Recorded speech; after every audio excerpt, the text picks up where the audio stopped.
குன்னத்தூர் குடிகொண்டா மணியனூர் அந்த மணியனூர் எல்லையிலே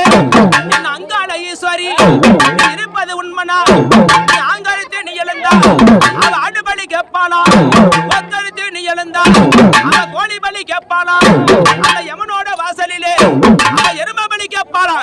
என் அங்காள ஈஸ்வரி அவன் அன்று ஒரு காலத்திலே சாபத்தினால் அவ பித்தவரை பிடித்து ஆங்காரமாகவே